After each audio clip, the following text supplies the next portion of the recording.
સાહેબ આ વેરો જે વધારેલો છે ને એ લોકો માટેથી તમારી પાસે ઘણાની બધાને એની છે વિનંતી, એટલે જે રાબેતા પોરબંદરમાં અગાઉ ભાજપની જ બોડીએ ઠરાવ પસાર કરી વેરામાં કમરતોડ વધારો કર્યા બાદ તેનો વિરોધ વ્યાપક બનતા અંતે જિલ્લા ભાજપ દ્વારા જ મ્યુનિસિપલ કમિશનરને વેરા વધારો પરત ખેંચવા રજૂઆત કરતા લોકોમાં આશ્ચર્ય જોવા મળે છે। પોરબંદર નગરપાલિકામાં જ્યારે ભાજપનું શાસન હતું ત્યારે જ વેરાઓમાં કમરતોડ વધારો કરવા બહુમતીથી ઠરાવ પસાર કરાયો હતો।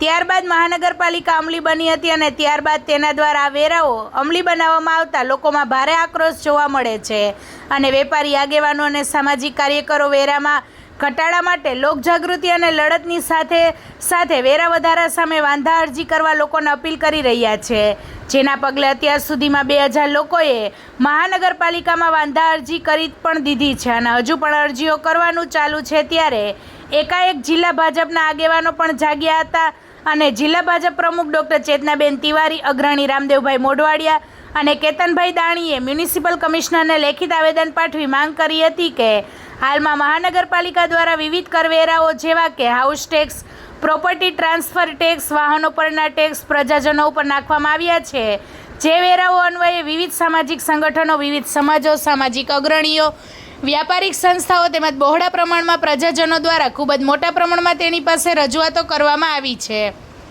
લોકો ઉપર હાઉસ ટેક્સના વેરાઓ જેમાં ખાસ સફાઈ વેરો, ગટર વેરો, સ્ટ્રીટ લાઇટ વેરો, સામાન્ય પાણી વેરામાં વધારો કરવામાં આવ્યો છે। ખાસ વેરાના નામે નવા વેરાઓ વધારાના નાખવામાં આવ્યા છે। વળી મિલકત ટ્રાન્સફર વેરાઓમાં પણ અસામાન્ય વધારો કરવામાં આવ્યો છે। આ તમામ કરવેરાઓ તાત્કાલિક અસરથી સ્થગિત કરવામાં આવે અને લોકો ઉપર નાખવામાં આવેલ નવા તમામ વેરામાંથી મુક્તિ આપવામાં આવે તેવી માંગ છે।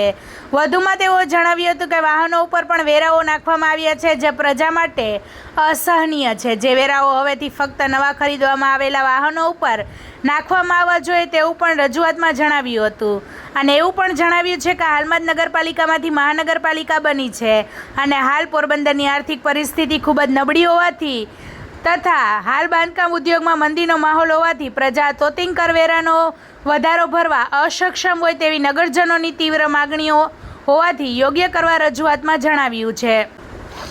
પ્રભારી મંત્રીના આગમન પૂર્વે રજૂઆત કરાતા અનેક ચર્ચાઓ જાગી છે। જિલ્લાના પ્રભારી મંત્રી અને જળ સંપત્તિ અને પાણી પુરવઠા, અન્ન નાગરિક પુરવઠા અને ગ્રાહક સુરક્ષા વિભાગના કેબિનેટ મંત્રી કુંવરજીભાઈ બાવળિયા તારીખ 4ના રોજ સવારે 9 કલાકે બિરલા હોલ ખાતે પ્રધાનમંત્રી અન્ન સંતૃપ્તિકરણ અભિયાન તથા ગુજરાત શહેરી વિકાસ વર્ષ 2025ની ઉજવણી અંગેના કાર્યક્રમમાં ઉપસ્થિત રહેશે। ત્યારબાદ તેઓના અધ્યક્ષસ્થાને કલેક્ટર કચેરી ખાતે મોન્સૂન આયોજન અને સંકલનના પ્રશ્નો અંગે રિવ્યૂ બેઠક યોજાશે। પ્રભારી મંત્રી સમક્ષ શહેરીજનો દ્વારા વેરાઓ અંગે રજૂઆત થાય તે પૂર્વે જિલ્લા ભાજપે પાણી પહેલા પાળ બાંધવા મ્યુનિસિપલ કમિશનરને રજૂઆત કરી હોવાનું ચર્ચાઈ રહ્યું છે। રિપોર્ટર સિદ્ધાર્થ બુદ્ધદેવ, પોરબંદર। વધુ સમાચાર જોવા માટે અમારી યુટ્યુબ ચેનલને સબસ્ક્રાઈબ કરો અને અમારા ફેસબુક પેજ અને ઇન્સ્ટાગ્રામ પેજને ફોલો કરો। મારું નામ અમિત ખોડા। આજે છેલ્લા 2 મહિનાથી આ હાઉસ ટેક્સ વધારાના વિરોધમાં અમે મુહિમ ઉપાડી છે। તો આ મુહિમમાં આજ અમે 2 મહિનાથી આ સખત બધા એરિયામાં જઈ પબ્લિકને જાગૃત કરીએ છીએ કે આ અસહ્ય ભાવ વધારો છે એ આજ હકીકતે આટલો હોવો ના જોઈએ। પોરબંદરમાં જે જિલ્લો પોરબંદર જિલ્લો છે એને પણ ધરારથી ઠોકી બેહાડવામાં આવ્યો હતો ને આજ મહાનગરપાલિકા જે બનાવવામાં આવી છે એ મહાનગરપાલિકાએ પબ્લિકની રજા વગર ઠોકી બેહાડવામાં જ આવી છે। આજ મહાનગરપાલિકા બનાવી છે તો એ આટલો હાઉસ ટેક્સ આટલો વધારવામાં આવ્યો છે। જે તે સમયમાં વધારવામાં આવ્યો હતો ને જે કોઈ બોડી કે જે કોઈ પક્ષ લેવલે વધારવામાં આવ્યો છે તો હું એટલું જ કહેવા માંગવામાં આવું છું કે ત્યારે પબ્લિકને પૂછવાની જરૂર હતી ને, ત્યારે કાં પબ્લિકને જાણ વગર આટલો ભાવ વધારો ઠોકી બેહાડવામાં આવ્યો। આ જે વસ્તુ છે એ સત્ય થવાની જ છે। આ જે તે સમયમાં ભાવ વધારો કરવામાં આવ્યો તો તેથી આજ પ્રજાની સમક્ષ તમારે રજૂઆત કરવી હતી ને। આજ તેથી તમે છાનો મુનો તમે ટેક્સ વધારો બોડીએ કરી ને પબ્લિક ઉપર ઠોકી બેહાડવામાં આવ્યો છે અને આજ મસ્ત મોટા બિલ આપો છો તો આજ તમે હવે પરિપત્ર 4 જણા દેવા જાઓ છો એની બદલે મને એટલી ખબર પડે કે આજ પક્ષ લેવલે તમામ જે ભાવ વધારોમાં કમિટીએ બધા જેટલા વધારોમાં સાઇન કરી છે ને ટોટલી કર્મચારી ને કાઉન્સિલરો ભાઈઓ ને બધા મારી જેમ કાર્યકર્તાઓ બધાએ આજે જઈ ને મહાનગરપાલિકાએ બધાને ભેગું થઈ ને તાત્કાલિક આ ખરડો કેન્સલ કરાવવો જોઈએ. તમે ધારો તો 24 કલાકમાં આ ખરડો કેન્સલ કરી શકો એટલી તાકાત તમારામાં છે. તો આજ આવેદન પત્ર દેવાની શું જરૂર હતી? આ તમે હું પોરબંદરને તાત્કાલિક બંધ કરાવવો હોય તો તમે બંધ કરાવી શકો. તો આવો મામૂલી પ્રજા ઉપર આ બસ મોટો હાઉસ ટેક્સ ઠોકી દીધો હોય તો એ હુકામે અત્યારે તમે નાબૂદ નથી કરાવી શકતા? તમે ધારો તો પોરબંદરમાં તમે 24 કલાકમાં તમે આ વેરો કેન્સલ કરાવી શકવાની તાકાત તમારામાં છે, પણ છતાં તમારે હજી પણ તમારે પબ્લિકને નીચોવી.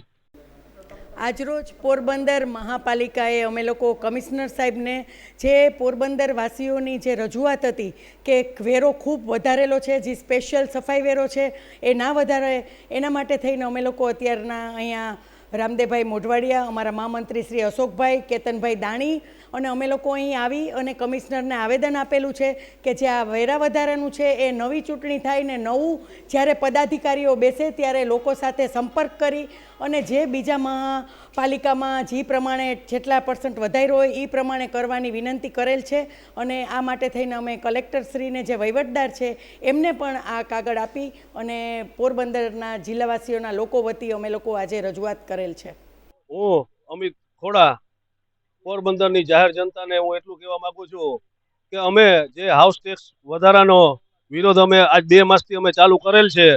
ભલે આજ હું ને જીતુભાઈ મદલાણી બંને એકલા હોય, પણ અમે તો મહાભારતનું અમે યુદ્ધ જોઈએ છે એ રીતના અમે નીકળી પડ્યા છે. મહાભારતના યુદ્ધમાં અર્જુનારે શ્રી કૃષ્ણ ભગવાન હતા એમ આજ અમારી સાથે મીડિયા અને પોરબંદરની પ્રજા છે એ અમારા માટે દ્વારકાધીશ છે. આજ કૌરવોની સેનામાં ભલે આખી સેના હતી, પણ આજ અમારી સાથે મીડિયા અને પોરબંદરની પ્રજા અમારી સાથે છે એ અમારા માટે દ્વારકાધીશ જ છે. ને અમે પ્રજા અમારી સાથે હશે તો અમે આ કાયદેસર આ રાક્ષસી કાયદો છે એ અમે ના મંજૂર કરાવશું ને અમારા છેડ સુધી અમે આ મૂકવાના નથી. ને આ નાબૂદ કઈ જ છૂટકો છે કમિશનર સાહેબને અને ચીફ ઓફિસર સાહેબને. ને મીડિયાનો હું ધન્યવાદ માનું કે મીડિયાને આજે આ બધું આ ખોટું છે એ ઉજાગર કર્યું છે. એ બદલ મીડિયાનો ખૂબ ખૂબ આભાર, ધન્યવાદ.